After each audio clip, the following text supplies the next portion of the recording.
Hello and welcome to Spotlight on S24 television. I'm Samira Usman Adam, your host as usual. Today we'll be spotlighting on governance, youth participation in politics, and communication strategy. Join us as we discuss. Welcome to S24 television, Aliyu. Thank you so much, Samira. My name is Aliyu Danladi. I'm an author, editor, communication consultant, and a youth development advocate. I'm currently the Speaker of Gombe State Youth Parliament. Speaker of Gombe Youth Parliament. Growing up, did you always see yourself in leadership roles? Subconsciously, while growing up, I've always seen myself as a leader due to my nature of upbringing. I was kind of exposed to current affairs, especially what was going in the TV. I was always watching the news, watching the likes of Sanusi Lamido Sanusi, the late Professor Dora Kinyuli. So without even knowing, I wanted to be a leader. But then, just like most young people in Nigeria, there had to be that defining moment. For me, the defining moment didn't come until somewhere around my university days when I decided to take responsibility to see myself as a leader and also venture into a lot of initiatives which were targeted at empowering students at that time, which metamorphosed into youth leadership today. At what point did you experience, okay, this is something that have shaped me to go into youth participation in politics, and like what is that passion that pushed you to the education sector of like getting knowledge in running into youth parliament? Yes, so it started with students' unionism, like I mentioned, at Bayero University, Kano, where I had my undergraduate degree from 2016 to. Thank God I met someone that is not from ABU today. Yes, Continue. so the journey started at Bayero University, Kano, when I aspired to become the president of the Students' Union government in 2019. So that was when I started taking responsibility as a leader. So before then, I was kind of a de facto leader in most of my cycles, starting from the streets, coming to school. But then initially, I doubted myself. So the whole change came around when I got admitted into the university, reading the book See You at the Top by Zig Ziglar. That was when I became confident in myself and I realized I had enormous potential which has to be explored. So from that time on, from Byron University Kano, I went back to my community Gombe. I started organizing initiatives, programs which were aimed at empowering young people. And in 2025, God had it that I will become the speaker of the Gombe State Youth Parliament. How did you go into the Gombe State Youth Parliament? How did it begin? Well, before the parliament, like I mentioned, there was the student unionism, there was a community mobilization. I participated in a lot of organizations in my community. And what happened was that at a point, I felt like I gave more to students of Byron University, more than my own community in Gombe. So And it I felt was kind of obliged. Yes, I okay, felt a yeah, sense of obligation. obligation, of course. Then I went back, started organizing some initiatives, participating in some programs. And then for the parliament, when I knew about it, I felt like this is somewhere I would like to participate because the impact has always been there. But then we need a platform. Yeah, definitely. There is Yes, always the time for you to go into a platform. yes, the Sure. platform will amplify your own effort. Exactly. And then around 2022, like during the second session of the parliament, I wanted to go into the Gombe State Parliament, but I couldn't until the third session, which was inaugurated on the 21st of August 2025. And fortunately, I became the Speaker of the Parliament. Right, Honorable Sir. Thank you. What made you think you should rather go for leadership among young people than for you to go into personal career growth? Yes, I think it's all about choice and decision because my role at the Gombe State Parliament is coming at the expense of other activities, mainly my personal activities, because I had to sacrifice a job. I got a job like just a week before becoming the speaker. I was supposed to resume a job in Jigawa, which concerns my discipline as an environmental manager. But then I had to sacrifice that And you and now went to the youth parliament, parliament. You and I, like yes, them hitting the and maze, telling you. yes, beyond hitting the mess and gavel, I think is about the impact. Because since our emergence now, in 5 or 6 months, we've organized a lot of initiatives which we've touched a lot of lives. And for me, I find fulfillment in seeing that my own effort is uplifting someone. Because I always believe in empowering young people through education, creativity, science, and innovation. And even before the Gombe State Parliament, I have been the project lead of the Joy Literary and Creativity Foundation, which is an organization in Gombe State that has been promoting artistic excellence for the past 10 years. So that's to tell you, I've always been concerned about community development, and the parliament is just a continuation of the whole legacy. In leadership, there are always lessons. What has been your biggest lesson so far? Well, the lessons are much. They are. Yes, the They are. We biggest. are in Nigeria, so definitely there should be lessons. So one of the lessons is just to do your best, because there will always be naysayers. Even the people you are trying to impact might not understand what you are trying to do. So for you as a leader, you have to be sincere in your own effort, have a sincere effort, try to uplift people without looking at any reward. Because if I were to look for rewards, maybe financial or otherwise, I think I wouldn't stay at the Gombe State Parliament.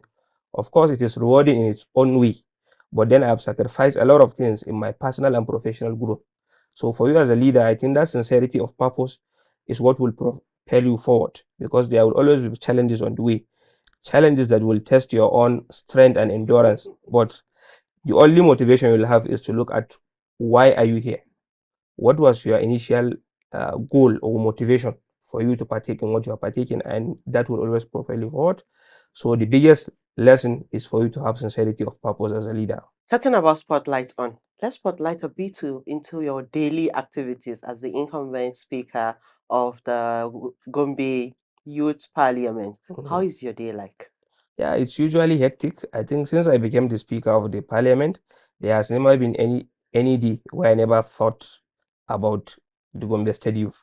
It's always about thinking, strategizing, like organizing. So my day is usually about having meeting maybe the principal officers of the parliament or other youth leaders, discussing about an ongoing project or a new project we're about to start. If it's new, maybe we'll send correspondences, for me, take letters to the ministry or delegate someone to do that, and then attend to other programs, because at this moment there are always invitations from young leaders from organizations in Gombe that you cannot resist. You have that responsibility. So maybe in the morning I could be dispatching mails or having meetings. In the evening I could be having attending programs or attending to my own personal life. But then, like I told you, it has always affected my own personal things. I find less time now to write or read. So If we are to look at Gombe State in general, how many local governments do you have in I Gombe have State? 11 local governments. 11 local government. Mm, That means you have to interact with 11 principal officers on daily basis because you are the speaker, so you mm, have 11 subordinates to work with. yes. You know, sometimes people will feel they are not seen, they are not heard. So you have representative in all this local government. How do they relay problems that affect Gombe youth directly to you? Yes, so for context, we have 24 members of the Gombe State Okay, Parliament, okay, because we have 24 constituencies, okay. and then we have 10 principal officers. Not 11. Yes. Okay. So, like, it's usually we have channels of communication, maybe via WhatsApp, where it's not possible for us to meet physically. And then there are physical meetings also, and there are others who are not even schooling, they are schooling outside Gombe. Mm-hmm. So mainly the communication is via WhatsApp and Platforms. on the other platforms. But for those that we meet frequently, it's usually about, like, they are all, most of the members of the Gombe State Youth Parliament are people who are domiciled in or based in their own communities, in their Okay. constituencies. Okay. So they can relate directly with young people, and they all know the problems. It's about drug abuse, on which we have an ongoing campaign. It's about political thuggery and other challenges. So it's like these are people that are not new into the whole issue Mm-hmm. around youth development. So Yeah. they all know the problems, and we communicate via these platforms I mentioned. And where action needs to be taken, maybe to the Ministry of Youth, to the Government House, to the Gombe State House of Assembly, we relate to the higher authority. When you want to work and deliver, there must be synergy between you and your state government. How is Mm. your relationship like? Yeah, the relationship has been good so far, so good. The Gombe State House of Assembly has been supportive. Like throughout the first and second sitting we had, they have been supportive. If not for their support, we wouldn't have gone this far. And even the Ministry of Youth Development in Gombe has also been in support. And government dignitaries have also been playing their own role.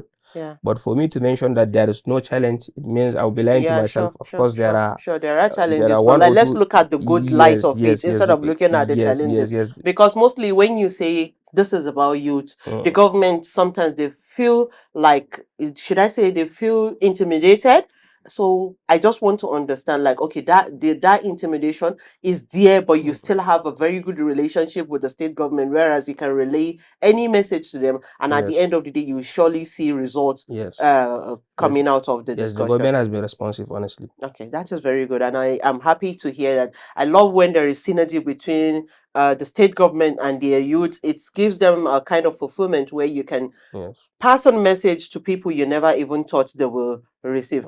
Let's talk about the achievement of the youth parliament so far. Definitely there is. And no, we are not talking about monetary achievement. Mm. How far? What have you done that you, even if today you are to leave your seat, you are fulfilled?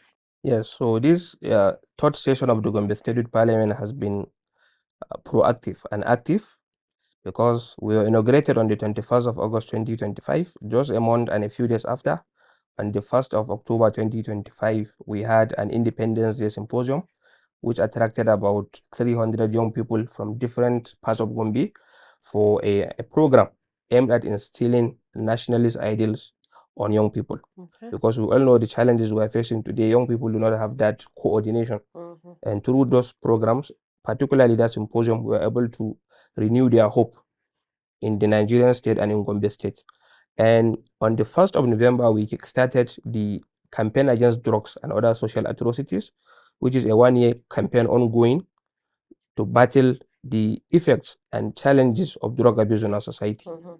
On the 6th of December 2025, we had a walk against gender based violence Mhm. in commemoration of the 16 days of activism set aside by the United Nations to end gender-based violence, especially against women and and children. Mhm. Mhm. So, and then apart from that, we have participated in a lot of advocacy visits Sure. aimed at amplifying the voices of young people. We have collaborated and partnered with a lot of organizations, particularly the Foundation for Community Empowerment Initiative, with which we work closely on domesticating the youth policy, the national youth policy in Gombe. We want to have the pioneer youth policy in Gombe, and that has been a remarkable achievement. So for me, beyond Gombe alone, I think what I'm trying to achieve is to set a model for other state youth parliaments to follow. We want to have one of the most resourceful, one of the most active state youth parliament in the state, and I think we are on that track. Please, Kano is leading. Kano is leading. You can't even compare. Okay, you are learning from Kano. Okay, Let's agree on so, that. so okay, for the sake of argument, What are some of the challenges you feel they face when it comes to so I implementation? think it's not just peculiar to Gombe. I think globally and even nationally, our policymakers have not identified like youth-based policies as sort of an emergency. I think when there are security issues, yes, I know these are the number one emergency, but then youth challenges also should be seen as a form of emergency because young people are our population is booming and we are always filled with daily uncertainty in terms of job. A lot of young people are roaming about the streets, graduate without jobs. Young people are into drug abuse. Young people are into crimes. And then, so when it comes to implementation, I feel the government needs to do More. more. Especially, it needs to identify such concerns as urgent because young people cannot wait. Young people are always impatient, but sometimes the kind of young people have a high momentum, but the government sometimes responds with a slower momentum. So there needs to be a kind of parallel momentum in addressing young people's challenges. So whenever there is a challenge or a policy which affects young people, I think that policy should not be delayed because the consequences of such delay could be grave. I don't know why we feel like everything should be on the government. If the government is to play their part, why not private sector to participate and give you their support? Government is slow. Every government from state, local governments, even the federal, it's slow because they are not dealing with one person. They are Yes. not dealing with one ministry. They are not dealing with one parastatal. If you consider speaking to people beyond the government, there is always a chance, and most of these people that you feel they don't contribute to governance is because we don't reach out to them. But if you reach out to them, I feel that we do more. So I think I'm giving you expo. If you Mm. go back to Gombe, go and look for all these rich people in Gombe. Let's talk about your creative side. What was the inspiration behind Storm Across the Sahel? Storm across the Sahel, I think of it more as a child of necessity. As someone who has been a creative, has been in the literary space for a while, I realized that there have been few stories chronicling the Boko Haram insurgency. There could have been reports from international organizations, international media agencies, and even a few media agencies here in Nigeria. But in the literary space, there are even fewer narratives about the northeastern Nigeria, especially with respect to the Boko Haram insurgency, which has affected the Nigerian socio-political trajectory more than any event after the civil war. Sure. So I realized that we need to tell our own story from our own perspective. That is why most of the stories in Storm Across the Sahel are set in Gombe. So I felt that we have the stories to tell, we have the challenges, we have the problems, both social and economical, but then we have not been telling that stories. And when you don't tell your story, someone else will. And he And won't say it the right yes, way. yes, Sure. yes. So it's now a personal responsibility for you to tell that story in your own lens so Mm-hmm. that the world will understand who you are truly. So I How do think you use storytelling to help, should I say, address social issues in northern Nigeria and the Sahel region, looking at what you wrote in your book? yes, yes. So I think storytelling is very powerful. Like the world is comprised of stories. And as a journalist, you also know how important stories are. So I see stories as the medium through which you kind of project yourself to the world. And whenever you're having a challenge, the best way for you to tell that challenge is utilizing storytelling. Sure. That's why not only in the literary space, even in the development space, I try to project the power of storytelling. Mm-hmm. Because beyond statistics, stories humanize a particular situation. Exactly. When you tell a story from a character's point of view, someone tends to connect more with them. So I believe through the power of storytelling, we can draw more light on our challenges in northern Nigeria, ranging from drug abuse, ranging from the Almajiri system, which has become a sore in the eye in the moment. It might have served its function Purpose, earlier on, yeah. but Sure. then now, honestly, there are more challenges than the benefits. So, and then other issues around gender-based violence, around unemployment, and criminal activities. So how do you balance being a public leader and a creative writer? How do you balance them without one overweighing the other? Yes, yes. So well, it's difficult and not difficult. Maybe it's all a case of being one thing in the daytime and another thing at night. So mostly in the daytime now, my activities are always around public leadership. And then at night, in the evening, that's where I find myself writing. And these days, I write more about my experiences. I'm someone who is high into autobiographical writing because I believe that's the best way to offer people a glimpse into your own life. And from there, they can learn more about you. So, balancing it has been easy and difficult at the same time. But then it all takes that resilience and for you to understand what is your purpose from the beginning. So, and I think that has been keeping me going. Let's look at the youth challenges and the future right now. When it comes to the youth of Nigeria generally, not going to be alone this Yes, time around, yes. what is one thing that worries you about them? I think lack of enough platform for them to actually utilize their skills. There are no a lot of platforms. We can see that. I think I can remember this word from the former president, His Excellency Olusegun Obasanjo. I was a participant at his presidential youth mentorship retreat in 2025, and then he mentioned that now we have a lot of facility now, but less opportunity. Okay. So young people do not have enough opportunities for them to project themselves, for them to sell themselves, for them to exercise their skills and talent. I agree that this is a digital world. There are a lot of platforms that young people can utilize, but then they don't even have the orientation for them to utilize such platforms. So So if you're there is, talking about opportunity, you're talking about the orientation yes, here. yes, yes, Okay. orientation, of course, because information is power. So if someone can get properly informed, they can utilize the opportunities abundant. But then it all boils down to education, like I've been mentioning. So when young people can get the right education, I believe they can make the best out for themselves and their community. If you had the power to fix one issue affecting more Nigerian youth instantly, what would it be? I think drug abuse, because Okay. it has been the silent, it's not even silent, it has Yeah, been the drug abuse is not silent, loud seriously. killer. Yeah. Because I know a lot of promising young people who have been ruined by drug abuse. There was this young man in Gombe, like some past 6 to 7 years, he was doing excellently well. And then I asked of him now from a colleague, Yeah, why is this recently. guy? He said, this guy we have lost him to drug abuse. So if there is something I can stop instantly now is the abuse of drugs. What principles guide your decisions? I think the principle of sincerity, like I've always mentioned, Yeah. for you to strive to make an impact without looking at the rewards, especially personal reward. And then about accountability, being accountable, we are in the parliament promotes accountability and transparency in decision making and action. And then the principle of sustainability, whatever I'm into, I think this also has a relation with my environmental background. Mm-hmm. I always strive about sustainability in business, in politics. How do I create a sustainable system that will outlast my tenure? And that's a very good mindset. Thank Who has been your biggest influence or mentor in life? you. Yes. Don't be part of the people that will say nobody. You definitely, there must be someone you always look up to before you get to where you are today.